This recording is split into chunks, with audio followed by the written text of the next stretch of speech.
നമസ്കാരം എല്ലാ PSC ഉദ്യോഗാർത്ഥികൾക്കും PSC പള്ളിക്കൂടത്തിന്റെ പുതിയൊരു വീഡിയോയിലേക്ക് സ്വാഗതം. അപ്പോൾ നമ്മൾ ഇന്ന് NCCERT പഠിച്ചുകൊണ്ടിരിക്കുകയാണ് അല്ലേ. 2 ക്ലാസ്സുകൾ നമ്മൾ NCCERT ന്ന് പഠിച്ചു കഴിഞ്ഞു. +1 ടെക്സ്റ്റ് ബുക്കിലെ കോൺസ്റ്റിറ്റ്യൂഷൻ വൈ ആൻഡ് ഹൗ, ഭരണഘടന എന്തിന് എങ്ങനെ എന്ന ചാപ്റ്റർ ആണ് നമ്മൾ പഠിച്ചുകൊണ്ടിരിക്കുന്നത്. അതിലെ വളരെ ഇമ്പോർട്ടന്റ് ആയ ഭാഗമായ ഭരണഘടനാ കടം കൊണ്ടവ, അതുപോലെ തന്നെ ഭരണഘടനാ നിർമ്മാണ സഭ, ഇത് രണ്ടും നമ്മൾ 2 ക്ലാസ്സുകളിലായി പഠിച്ചു. ഇത് 3ാമത്തെ ക്ലാസ് ആണ്. ഇന്ന് നമ്മൾ പഠിക്കാൻ പോകുന്നത് ഭരണഘടനാ നിർമ്മാണ സഭ രൂപീകരിച്ച പ്രധാനപ്പെട്ട കമ്മിറ്റികളെ കുറിച്ചാണ്. അപ്പോൾ ക്ലാസ് മുഴുവനായും കാണുക. ക്ലാസ്സിലേക്ക് കടക്കാം. ഭരണഘടന ഒരു നിർമ്മാണ സഭ എന്ന രൂപത്തിൽ പ്രവർത്തിക്കുന്ന സമയത്ത് ഭരണഘടന രൂപീകരിക്കണമെങ്കിൽ അല്ലെ, ഇന്ന് കാണുന്ന ഇന്ത്യൻ ഭരണഘടന രൂപീകരിക്കണമെങ്കിൽ അവർക്ക് ഒരുപാട് കാര്യങ്ങൾ ശ്രദ്ധിക്കണം. അപ്പൊ എല്ലാ കാര്യങ്ങളും കൂടെ ഒരുമിച്ച് ഭരണഘടനാ നിർമ്മാണ സഭയിലെ അംഗങ്ങൾക്ക് ഒരുമിച്ച് ചെയ്യാൻ വളരെ ബുദ്ധിമുട്ടായതുകൊണ്ട് തന്നെ ഓരോ മേഖല ഓരോ കമ്മിറ്റിയായി രൂപീകരിച്ചു അല്ലെ. ആ കമ്മിറ്റി ആ ഒരു മേഖല മാത്രമേ കൈകാര്യം ചെയ്യേണ്ടതുള്ളൂ. അതിനെല്ലാം ഓരോ തലവന്മാരെയും തെരഞ്ഞെടുത്തു. അപ്പൊ അങ്ങനെ 24 കമ്മിറ്റികളാണ് ഭരണഘടനാ നിർമ്മാണ സഭ ഭരണഘടന രൂപീകരിക്കുന്നതിന് വേണ്ടി തയ്യാറാക്കിയത്. എത്ര കമ്മിറ്റികളാണ്? 24 കമ്മിറ്റികളാണ് രൂപീകരിച്ചത്. അതിൽ എത്ര മേജർ കമ്മിറ്റികൾ ഉണ്ടായിരുന്നു? 8 മേജർ കമ്മിറ്റികളാണ് ഉണ്ടായിരുന്നത്. എത്രയാണ്? 8 മേജർ കമ്മിറ്റികൾ. ഇത് വളരെ ഇമ്പോർട്ടന്റ് ആണ്. ഇപ്പൊ കഴിഞ്ഞ കൊല്ലം കണ്ണൂർ LDC ഈ ചോദ്യം വന്നിട്ടുണ്ടായിരുന്നു. തെറ്റായ പ്രസ്താവനയായിട്ടാണ് കൊടുത്തത്. 9 മേജർ കമ്മിറ്റികൾ ഭരണഘടനാ നിർമ്മാണ സഭയിൽ ഉണ്ടായിരുന്നു എന്നാണ് കൊടുത്തത്.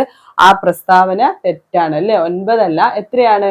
8 മേജർ കമ്മിറ്റികളാണ് ഭരണഘടനാ നിർമ്മാണ സഭ രൂപീകരിച്ച 24 കമ്മിറ്റികളിൽ എത്ര മേജർ കമ്മിറ്റികളാണ്? 8 മേജർ കമ്മിറ്റികളാണ്. ഇതെങ്ങനെ ഓർത്തു വെക്കാം? നമ്മൾ 1ാം ക്ലാസ് മുതൽ 7ാം ക്ലാസ് വരെ LP UP സെക്ഷനിലാണ് പഠിക്കുന്നത് അല്ലെ. അപ്പൊ 7ാം ക്ലാസ് വരെ നമ്മൾ ചെറിയ കുട്ടികളാണ്. എന്നാൽ 8ാം ക്ലാസ്സിലായി കഴിയുമ്പോൾ നമ്മൾ എന്തായി? ഹൈസ്കൂൾ സെക്ഷനായി.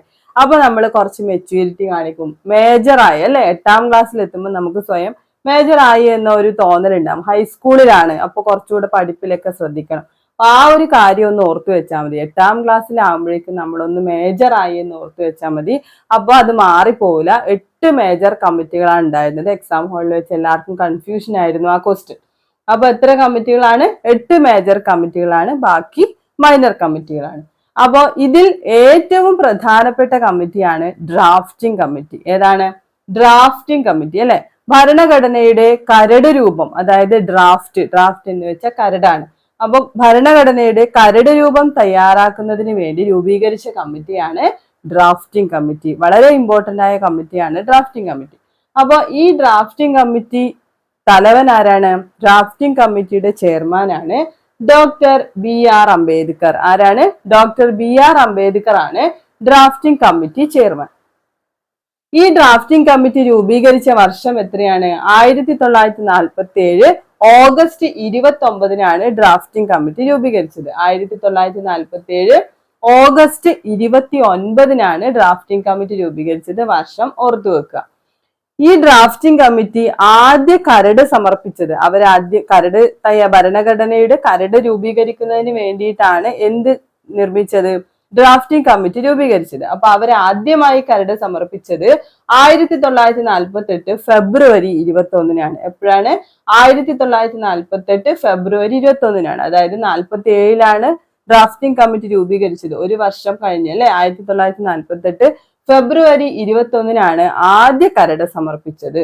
എന്നാൽ ഈ കരട് രൂപം, ഈ ആദ്യമായി സമർപ്പിച്ച കരട് രൂപം ചർച്ചയ്ക്കെടുത്തത്, അതായത് ഭരണഘടനാ നിർമ്മാണ സഭ ചർച്ചയ്ക്കെടുത്തത് എപ്പോഴാണ്? 1948 നവംബറിലാണ്.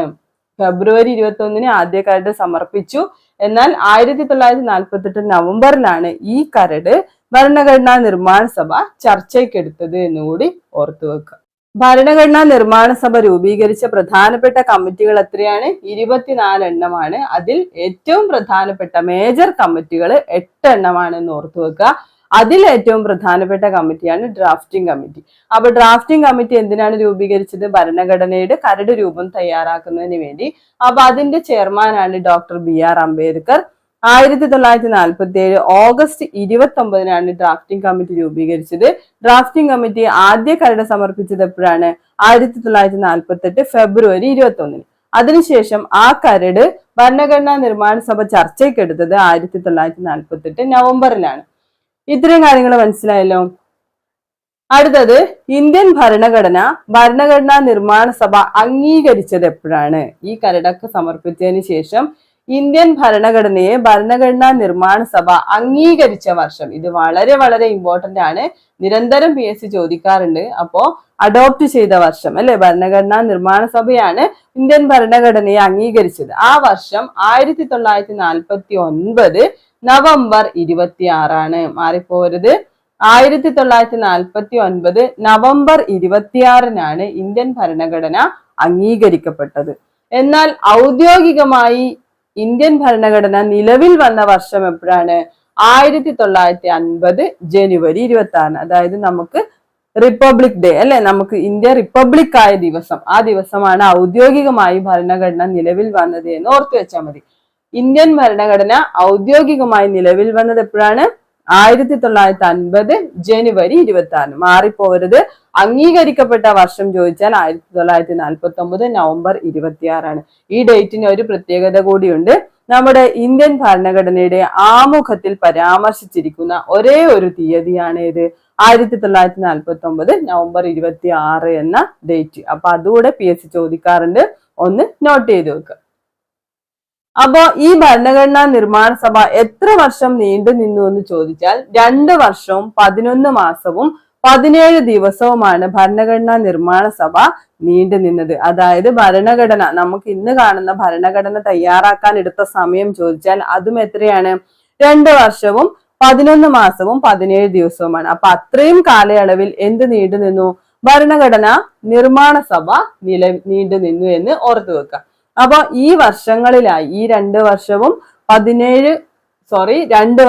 11 മാസവും 17 ദിവസത്തിന്റെയും ഇടയിൽ എത്ര ദിവസങ്ങളിൽ സഭ സമ്മേളിച്ചു എന്ന് ചോദിച്ചാൽ 165 ദിവസങ്ങളിൽ സഭ സമ്മേളിച്ചു എന്ന് ഓർത്തു വെക്കുക. മനസ്സിലായല്ലോ. ഇനി നമുക്ക് ഡ്രാഫ്റ്റിംഗ് കമ്മിറ്റിയിലെ അംഗങ്ങളെ പഠിക്കാം അല്ലെ. ഡ്രാഫ്റ്റിംഗ് കമ്മിറ്റിയിൽ എത്ര അംഗങ്ങളാണ് ഉണ്ടായിരുന്നത്? 7 അംഗങ്ങളാണ്. എത്രയാണ്? 7 അംഗങ്ങളാണ് ഡ്രാഫ്റ്റിംഗ് കമ്മിറ്റിയിൽ ഉണ്ടായിരുന്നത്. അപ്പൊ ഒന്നാമത്തെ ആള് നമുക്കറിയാം, ഡ്രാഫ്റ്റിംഗ് കമ്മിറ്റി ചെയർമാനായ ഡോക്ടർ BR അംബേദ്കർ ആണ്. അത് പ്രത്യേകിച്ച് പഠിക്കേണ്ട കാര്യമൊന്നുമില്ല അല്ലെ. ഡ്രാഫ്റ്റിംഗ് കമ്മിറ്റി ചെയർമാനാണ് ആര്? Doctor BR Ambedkar. അപ്പൊ ഡ്രാഫ്റ്റിംഗ് കമ്മിറ്റിയിൽ 7 അംഗങ്ങൾ ഉണ്ടായിരുന്നു എന്ന് ഓർത്തു വെക്കുക. അപ്പൊ നമുക്ക് ആരൊക്കെയാണെന്ന് നോക്കാം. KM Munshi, Muhammad Saadulla, Alladi Krishnaswamy Iyer, Gopalaswamy Iyengar, DP Khaitan, BL Mitter. ഇത്രയും പേരാണ് ഡ്രാഫ്റ്റിംഗ് കമ്മിറ്റിയിൽ ഉണ്ടായിരുന്നത്. അപ്പൊ ഇത് നമുക്ക് ഒരു കോഡിലൂടെ പഠിക്കാം അല്ലെ, അല്ലെങ്കിൽ നമുക്ക് മാറിപ്പോവും. പ്രസ്താവന രീതിയിലൊക്കെ വരുമ്പോൾ ഉൾപ്പെടാത്തത് ആരെന്നൊക്കെ ചോദിച്ചാൽ നമുക്ക് പെട്ടെന്ന് കിട്ടില്ല. അപ്പോ കോഡിലൂടെ പഠിക്കാം. എങ്ങനെ പഠിക്കാം? കോഡ് ഞാൻ ഇവിടെ എഴുതാം.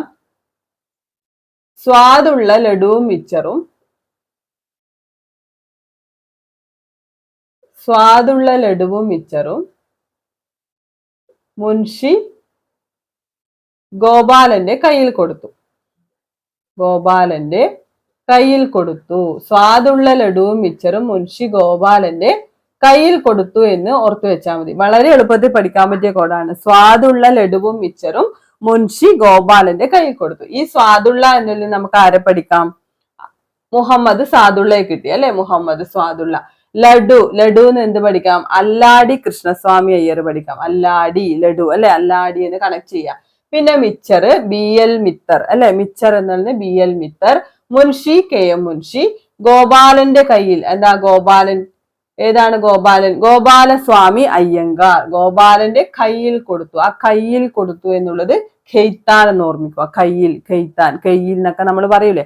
അപ്പൊ കയ്യിൽ കൊടുത്തു. അപ്പൊ സ്വാദുള്ള ലഡുവും മിച്ചറും മുൻഷി ഗോപാലന്റെ കയ്യിൽ കൊടുത്തു എന്ന് എളുപ്പത്തിൽ നമുക്ക് ഓർത്തു വെക്കാം. അപ്പൊ അതിൽ നിന്ന് തന്നെ നമുക്ക് 6 അംഗങ്ങളെ പഠിക്കാം. പിന്നെ ഒരു ചെയർമാൻ ഡോക്ടർ BR അംബേദ്കർ. അപ്പൊ ഇത്രയും വ്യക്തമായല്ലോ. അപ്പൊ ഡ്രാഫ്റ്റിംഗ് കമ്മിറ്റിയെ കുറിച്ച് നമുക്ക് ഇത്രയാണ് പഠിക്കാനുള്ളത്. അടുത്തതായി നമ്മൾ പഠിക്കാൻ പോകുന്നത് ഭരണഘടനാ നിർമ്മാണ സഭ രൂപീകരിച്ച മറ്റ് പ്രധാനപ്പെട്ട കമ്മിറ്റികളാണ് അല്ലെ. 8 മേജർ കമ്മിറ്റികൾ ഉണ്ട് നമ്മൾ പറഞ്ഞു. അപ്പൊ വളരെ പ്രധാനപ്പെട്ട PSC ചോദിക്കുന്ന കുറെ കമ്മിറ്റികളും അതിന്റെ ചെയർമാന്മാരുമാണ് നമ്മൾ പഠിക്കാൻ പോകുന്നത്. ഇതിന് ശേഷം നമുക്ക് ലക്ഷ്യപ്രമേയം പഠിക്കാം. അപ്പൊ ആദ്യം ഏതാണ്? ആദ്യം നമ്മൾ നേരത്തെ ഒന്ന് പഠിച്ചു, drafting committee. Drafting committee chairman ആരാണ്? ഡോക്ടർ BR അംബേദ്കർ ആണ് അല്ലെ. അത് നിങ്ങൾ പഠിച്ചു വെക്കുക. അപ്പോ രണ്ടാമത്തെ കമ്മിറ്റിയാണ് യൂണിയൻ പവേഴ്സ് കമ്മിറ്റി. അപ്പൊ union powers committee, union constitution committee, state committee, ഇത് മൂന്നിന്റെയും ചെയർമാൻ ആരാണ്? ജവഹർലാൽ നെഹ്റു ആണ്. അപ്പൊ നമുക്ക് ഒരുപാട് ഒരാള് തന്നെ 3-4 കമ്മിറ്റിയുടെ ചെയർമാൻ ആയിട്ടുണ്ട്. അപ്പൊ അത് നമുക്ക് ഒരുമിച്ച് പഠിച്ചെടുക്കാം. യൂണിയൻ പവേഴ്സ് കമ്മിറ്റി, അപ്പം നമ്മുടെ ജവഹർലാൽ നെഹ്റു നല്ല പവറുള്ള പ്രധാനമന്ത്രിയായിരുന്നു അല്ലെ. അപ്പൊ യൂണിയൻ പവേഴ്സ് എന്നൊക്കെ പറയുമ്പോൾ നെഹ്റുവിനെ ഓർമ്മിക്കുക. പിന്നെയോ യൂണിയൻ കോൺസ്റ്റിറ്റ്യൂഷൻ കമ്മിറ്റി, യൂണിയൻ എന്നൊക്കെ കാണുമ്പോൾ ആരെ ഓർമ്മിക്കുക? ജവഹർലാൽ നെഹ്റുവിനെ ഓർമ്മിക്കുക. പിന്നെ സ്റ്റേറ്റ് കമ്മിറ്റി, നമ്മുടെ സ്റ്റേറ്റിനൊക്കെ വേണ്ടുന്ന ആളാണ് എന്നൊക്കെ ഓർമ്മിക്കുക. അപ്പൊ union powers committee, union constitution committee, state committee, ഇത് മൂന്നിന്റെയും ചെയർമാൻ ആരായിരുന്നു? ജവഹർലാൽ നെഹ്റു ആണ്. അപ്പൊ അത് പഠിച്ചില്ലേ. അടുത്തത് provincial constitution committee, advisory committee, മൗലിക അവകാശ ഉപദേശക കമ്മിറ്റി, അതുപോലെ തന്നെ ന്യൂനപക്ഷ കമ്മിറ്റി. ഈ 4 കമ്മിറ്റികളുടെയും ചെയർമാൻ ആരായിരുന്നു? സർദാർ വല്ലഭായ് പട്ടേലാണ്. ഇത് നമുക്ക് എങ്ങനെ പഠിച്ചെടുക്കാം? പ്രൊവിൻഷ്യൽ കോൺസ്റ്റിറ്റ്യൂഷൻ കമ്മിറ്റി അല്ലെ, ഇതിൽ നമുക്ക് പ്രൊവിൻഷ്യൽ എന്ന വേർഡ് എടുക്കാം. അപ്പൊ പ്രൊവിൻഷ്യൽ പട്ടേൽ എന്ന് പഠിച്ചാൽ മതി. അപ്പൊ കുറെ പ്രാവശ്യം വായിക്കുമ്പോൾ നമുക്ക് കിട്ടും പ്രൊവിൻഷ്യൽ പട്ടേൽ എന്ന് പഠിക്കും. അപ്പൊ പ്രൊവിൻഷ്യൽ കോൺസ്റ്റിറ്റ്യൂഷൻ കമ്മിറ്റി എന്ന് കാണുമ്പോൾ നിങ്ങൾക്ക് എന്ത് കിട്ടും? സർദാർ വല്ലഭായ് പട്ടേൽ ആണെന്ന് കിട്ടും. അതുപോലെ അഡ്വൈസറി എന്ന് പറയുമ്പോൾ ഈ സറി എടുത്താൽ മതി അല്ലെ. ഈ സറി എന്നുള്ളതിൽ നമുക്ക് സർദാർ കണക്ട് ചെയ്യാലോ. അഡ്വൈസറി എന്ന് പറയുമ്പോൾ സർദാർ എന്ന് പഠിച്ചാൽ മതി. അപ്പൊ സർദാർ വല്ലഭായ് പട്ടേൽ ആണ് ഏതിന്റെ ചെയർമാൻ? അഡ്വൈസറി കമ്മിറ്റിയുടെ ചെയർമാൻ. മൂന്നാമത്തേത് മൗലിക അവകാശ ഉപദേശക കമ്മിറ്റി. അത് നമുക്കറിയാം, മൗലിക അവകാശങ്ങളുടെ പിതാവ് എന്നൊക്കെ അറിയപ്പെടുന്നത് ആരാണ്? സർദാർ വല്ലഭായ് പട്ടേലാണ്. അപ്പൊ മൗലിക അവകാശ ഉപദേശക കമ്മിറ്റിയുടെ ചെയർമാൻ പട്ടേലാണ്, നമുക്ക് ഓർത്തെടുക്കാലോ. പിന്നെ നാലാമത്തേത് ന്യൂനപക്ഷ കമ്മിറ്റി. ന്യൂനപക്ഷ കമ്മിറ്റിയുടെ ചെയർമാൻ ആരാണ്? സർദാർ വല്ലഭായ് പട്ടേലാണ്. ന്യൂനപക്ഷങ്ങൾക്ക് വേണ്ടിയൊക്കെ പ്രവർത്തിച്ചത് അദ്ദേഹമാണ്. അപ്പൊ ന്യൂനപക്ഷ കമ്മിറ്റിയുടെ ചെയർമാനും ആരാണ്? സർദാർ പട്ടേൽ ആണെന്ന് ഓർത്തു വെക്കുക. ന്യൂനപക്ഷം പട്ടേൽ അങ്ങനെ എന്തെങ്കിലും കണക്ട് ചെയ്ത് ആ പാന്നുള്ള അക്ഷരം ഒന്ന് കണക്ട് ചെയ്ത് നോക്കുക. അപ്പൊ നമ്മൾ 4ഉം 3ഉം 7 കമ്മിറ്റികൾ നമ്മൾ ഒറ്റയടിക്ക് പഠിച്ചു അല്ലെ. Union powers committee, union constitution committee, state committee, ഇത് മൂന്നിന്റെയും ചെയർമാൻ ജവഹർലാൽ നെഹ്റു ആണ്. പിന്നെയോ provincial constitution committee, provincial Patel, Sardar Patel. Advisory committee, Sardar എന്ന് ഓർമ്മിക്കുക. പിന്നെയോ മൗലിക അവകാശങ്ങളുടെ പിതാവായതുകൊണ്ട് മൗലിക അവകാശ ഉപദേശക കമ്മിറ്റിയുടെ ചെയർമാനും സർദാർ പട്ടേലാണ്. പിന്നെ ലാസ്റ്റ് വൺ ന്യൂനപക്ഷ കമ്മിറ്റി. അപ്പൊ ഇത്രയും പഠിച്ചില്ലേ. ഇനി അടുത്തത് steering committee, rules of procedure committee, flag committee. ഇത് മൂന്നിന്റെയും ചെയർമാൻ ആരാണ്? ഡോക്ടർ രാജേന്ദ്ര പ്രസാദ് ആണ് അല്ലെ. അപ്പൊ ഇത് മൂന്നും പഠിച്ചെടുക്കാൻ വേണ്ടി ഞാനൊരു കണക്ഷൻ പറഞ്ഞുതരാം. സ്റ്റിയറിംഗ് എന്നൊക്കെ പറയുമ്പോൾ നമുക്ക് ഏത് ഓർമ്മിക്കാം? ഒരു ബസ് ഓർമ്മിക്കാം അല്ലെ. മനസ്സിൽ ഒരു ബസ് ഓർമ്മിക്കാം. അപ്പൊ ബസ്സിന് എന്തുണ്ടാവും? ബസ്സിന്റെ ഫ്രണ്ടിൽ നമ്മൾ ഒരു ഫ്ലാഗ് ഒക്കെ തൂക്കിയിട്ടുണ്ട്, അല്ലെങ്കിൽ ഫ്ലാഗ് ഒക്കെ കുത്തി വെച്ചിട്ടുണ്ടെന്ന് ഓർമ്മിക്കുക. ബസ്സിന് എപ്പോഴും നമ്മളൊരു ഫ്ലാഗ് ഒക്കെ കാണാറുണ്ട്. അപ്പൊ ഒരു ബസ് ഓർമ്മിക്കുക. അപ്പൊ അതിന്റെ ഫ്രണ്ടിൽ ഒരു ഫ്ലാഗ് വെച്ചിട്ടുണ്ട്. പിന്നെയോ അതിന് സ്റ്റിയറിംഗ് ഉണ്ട്. പിന്നെ അതിലെ റൂൾസ് ഓഫ് പ്രൊസീജിയേഴ്സ്, അതിലെ റൂൾസ് കാര്യങ്ങളൊക്കെ ചെയ്യുന്നത് ആരാണ്? അതിന്റെ ഡ്രൈവർ ആണ് അല്ലെ. അപ്പൊ ഈ ഡോക്ടർ എന്നുള്ളത് നമുക്ക് ഡ്രൈവർ എന്ന് ഓർമ്മിക്കാം. ഡോക്ടർ രാജേന്ദ്ര പ്രസാദ്, ഈ DR എന്നുള്ളത് നമുക്ക് എന്താ ഓർമ്മിക്കാം? ഡ്രൈവർ എന്ന് ഓർമ്മിക്കാം. അപ്പൊ തന്നെ നമുക്ക് ബസ് ഓർമ്മ വരും. അപ്പൊ ബസ്സിൽ എന്തൊക്കെയുണ്ട്? സ്റ്റിയറിംഗ് ഉണ്ട്, ഫ്ലാഗ് ഉണ്ട്, പിന്നെ ആ ബസ്സിലെ റൂൾസും കാര്യങ്ങളും അല്ലെ, ബസ്സിന്റെ നിയമങ്ങളൊക്കെ പാലിക്കുന്നത് ആരാണ്? അതിന്റെ ഡ്രൈവർ ആണെന്ന് ഓർമ്മിക്കുക. അപ്പൊ നമുക്ക് ഈ 3 കമ്മിറ്റിയും പഠിച്ചെടുക്കാലോ. സ്റ്റിയറിംഗ് എന്ന് ഓർമ്മിക്കുമ്പോൾ തന്നെ നമുക്ക് ആരെ കിട്ടും? Doctor, driver, Rajendra Prasad. Rules of procedure, flag committee, flag എന്ന് ഓർമ്മിക്കുമ്പോഴും ബസ് കിട്ടുമല്ലോ. അപ്പോ ആരാണ്? ഡോക്ടർ രാജേന്ദ്ര പ്രസാദ് ആണ് ഈ 3 കമ്മിറ്റിയുടെയും ചെയർമാൻ. എളുപ്പത്തിൽ പഠിക്കാൻ പറ്റിയില്ലേ? ഇനി നമുക്ക് അടുത്ത് നോക്കാം. House committee. ഹൗസ് കമ്മിറ്റിയുടെ ചെയർമാൻ ആരാണ്? പട്ടാഭി സീതാരാമയ്യാണ് അല്ലെ. അപ്പൊ നമ്മൾ സീതയെയും രാമനെയും ഒക്കെ പൂജിക്കുന്നത് എവിടെയാണ്? വീട്ടിലാണ് അല്ലെ. ഹൗസ് കമ്മിറ്റി വൈകുന്നേരം നമ്മൾ നാമം ജപിക്കുമ്പോ നാമം ജപിക്കും അല്ലെ. അപ്പൊ ഹൗസ് കമ്മിറ്റി വീട്ടിൽ വെച്ചാണ് നമ്മൾ രാമനാമൊക്കെ ജപിക്കുന്ന ഓർമ്മിക്കുക. അപ്പൊ പട്ടാഭി സീതാരാമയ്യ ആരാണ്? ഹൗസ് കമ്മിറ്റിയുടെ ചെയർമാനാണ്.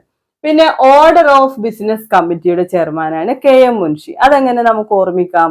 ഓർഡർ ഓഫ് ബിസിനസ് അല്ലെ. നമ്മൾ ഒരു ബിസിനസ്സിന് ഓർഡർ കൊടുക്കുന്നത് എപ്പോഴാണ്? എന്തെങ്കിലും ഒരു കാര്യത്തിന് നമ്മൾ ഓർഡർ കൊടുക്കുന്നത് എപ്പോഴാണ്? ആവശ്യത്തിന് മുന്നേ ആണ് അല്ലെ. മുന്നേ ആണ് നമ്മൾ ഓർഡർ കൊടുക്കുക. അപ്പൊ അങ്ങനെയൊന്ന് കണക്ട് ചെയ്ത് വെച്ചാൽ മതി. KM മുൻഷി, മുന്നെയാണ് നമ്മൾ ഓർഡർ കൊടുക്കുക, നമ്മൾ ആവശ്യം കഴിഞ്ഞിട്ടല്ലല്ലോ നമ്മൾ ഓർഡർ കൊടുക്കുക. അപ്പൊ ഓർഡർ ചെയ്യുന്നത് മുന്നെയാണ്, ആവശ്യത്തിന് മുന്നെയാണെന്ന് ഓർമ്മിച്ച KM മുൻഷിയാണ് ഓർഡർ ഓഫ് ബിസിനസ് കമ്മിറ്റി എന്ന് എക്സാം ഹാളിൽ നിന്ന് ഉറപ്പായും കിട്ടും. ചെറിയ ചെറിയ കണക്ഷൻസ് ഒക്കെ കൊടുത്തേ നമുക്ക് ഇങ്ങനെയുള്ള കാര്യങ്ങൾ പഠിച്ചെടുക്കാൻ പറ്റുള്ളൂ. അപ്പൊ ടോട്ടല് ഒരുപാട് ഓപ്ഷൻസ് ഒക്കെ കാണുമ്പോൾ നമുക്ക് കൺഫ്യൂഷൻ ആവും അല്ലെ, പരീക്ഷാ ഹാളിന് ടെൻഷനും ആവും. അപ്പോ നെഗറ്റീവ് അടിച്ചു പോകും. അപ്പൊ ഇങ്ങനെ തന്നെ പഠിച്ചു വെക്കുക, മുന്നെയാണ് ഓർഡർ കൊടുക്കുക. അപ്പൊ ഓർഡർ ഓഫ് ബിസിനസ് കമ്മിറ്റി ആരാണ്? KM മുൻഷിയാണ്. അടുത്തത് ഭാഷാ കമ്മിറ്റി, മൂർത്തി സത്യനാരായണ. ഭാഷാ കമ്മിറ്റി ചെയർമാൻ ആരാണ്? മൂർത്തി സത്യനാരായണ. അപ്പൊ നമുക്ക് സത്യം പറയാനൊക്കെ എന്ത് വേണം? സത്യം കളവ് എന്ത് പറയാൻ നമുക്ക് എന്ത് വേണം? ഭാഷ വേണം അല്ലെ. അപ്പൊ സത്യം പറയാനാണ് നമ്മൾ നല്ല ഭാഷ ഉപയോഗിക്കുക എന്ന് ഓർമ്മിച്ചാൽ മതി. അപ്പൊ ഭാഷാ കമ്മിറ്റി ആരാണ്? മൂർത്തി സത്യനാരായണ. അപ്പൊ സത്യം എന്നുള്ളതൊന്ന് കണക്ട് ചെയ്താൽ മതി. ഇനി ലാസ്റ്റ് വൺ ക്രെഡൻഷ്യൽ കമ്മിറ്റി. ഇതും PSC ചോദിക്കാറുണ്ട്. ക്രെഡൻഷ്യൽ കമ്മിറ്റിയുടെ ചെയർമാനാണ് അല്ലാടി കൃഷ്ണസ്വാമി അയ്യർ. അത് നമുക്ക് പെട്ടെന്ന് ഓർമ്മിക്കാം. ഇതിൽ നമുക്ക് ക്രെഡൻഷ്യൽ കൃഷ്ണ അല്ലെ, ക്ര എന്നുള്ള അക്ഷരമുണ്ട്. അപ്പൊ ക്രെഡൻഷ്യൽ എന്ന് പറയുമ്പോൾ നമുക്ക് കൃഷ്ണ എന്ന് ഓർമ്മിക്കാം, ക്രെഡൻഷ്യൽ കൃഷ്ണ എന്ന് ഓർമ്മിക്കാം. അപ്പൊ ആ ക്രെഡൻഷ്യൽ കമ്മിറ്റിയുടെ ചെയർമാൻ ആരാണ്? അല്ലാടി കൃഷ്ണസ്വാമി അയ്യറാണ്. അപ്പൊ ഇത്രയും പ്രധാനപ്പെട്ട കമ്മിറ്റികളുടെ ചെയർമാൻമാരെ നമ്മൾ പെട്ടെന്ന് തന്നെ പഠിച്ചെടുത്തു. അപ്പൊ ഏതൊക്കെയാണെന്ന് ഓർത്ത് നോക്കിയേ. Union powers committee, union constitution committee, state committee. ഇത് മൂന്നും ജവഹർലാൽ നെഹ്റു ആണ്. പിന്നെ provincial constitution committee, advisory committee, മൗലികാവകാശ ഉപദേശക കമ്മിറ്റി, ന്യൂനപക്ഷ കമ്മിറ്റി. ഇതെല്ലാം സർദാർ വല്ലഭായ് പട്ടേലാണ്. പിന്നെ നമ്മൾ ബസ് ഓർമ്മിക്കുക, steering committee, flag committee, rules of procedure committee. ഇതെല്ലാം നിയന്ത്രിക്കുന്ന ആരാണ്? ഡോക്ടർ രാജേന്ദ്ര പ്രസാദ് ആണ്. പിന്നെ നമ്മൾ ഹൗസ് കമ്മിറ്റി അല്ലെ, വീട്ടിലാണ് രാമനാമൊക്കെ ജപിക്കുക. അപ്പൊ പട്ടാഭി സീതാരാമയ്യാണ് ഹൗസ് കമ്മിറ്റി ചെയർമാൻ. പിന്നെ മുന്നേ ഓർഡർ കൊടുക്കുന്ന ഓർമ്മിക്കുക. അപ്പൊ ഓർഡർ ഓഫ് ബിസിനസ് KM മുൻഷിയാണ്. പിന്നെ ഭാഷാ committee Moorthy Satyanarayana. Last one credential committee Alladi Krishnaswami. അപ്പൊ ഇത്തരം കമ്മിറ്റികൾ PSC നിരന്തരം ചോദിക്കുന്നതാണ്. അപ്പൊ ഇത് മുഴുവനായി പഠിച്ചു വെക്കുക. അപ്പൊ ഇന്ന് പഠിച്ച കാര്യങ്ങളെല്ലാം എല്ലാവർക്കും വ്യക്തമായി മനസ്സിലായെന്ന് വിചാരിക്കുന്നു. വളരെ ഇമ്പോർട്ടന്റ് ആയ PSC ചോദിക്കുന്ന കാര്യങ്ങൾ മാത്രമാണ് ഇതിൽ ഉൾപ്പെടുത്തിയിരിക്കുന്നത്. NCERT-യിലെ ആദ്യത്തെ ചാപ്റ്റർ ആണിത്, ഭരണഘടന എങ്ങനെ എന്തിന് എന്നുള്ള ചാപ്റ്റർ. അപ്പൊ ഈ ചാപ്റ്ററിൽ ഇനി നമുക്ക് ലക്ഷ്യപ്രമേയം എന്നൊരു ഭാഗം മാത്രമേ പഠിക്കാനുള്ളൂ. അത് നമുക്ക് അടുത്ത ക്ലാസ്സിൽ പഠിക്കാം. അപ്പൊ വീഡിയോസ് ഇഷ്ടപ്പെടുകയാണെങ്കിൽ ചാനൽ ഒന്ന് സബ്സ്ക്രൈബ് ചെയ്ത് സപ്പോർട്ട് ചെയ്യുക, പരമാവധി കൂട്ടുകാരിലേക്ക് ഷെയർ ചെയ്യുക. നിങ്ങളുടെ അഭിപ്രായങ്ങളെല്ലാം കമന്റായി രേഖപ്പെടുത്താൻ മടിക്കരുത്, ലൈക്ക് ചെയ്യുക. അപ്പോൾ അടുത്ത ക്ലാസ്സിൽ നമുക്ക് വീണ്ടും കാണാം. അതുവരേക്കും താങ്ക് യു.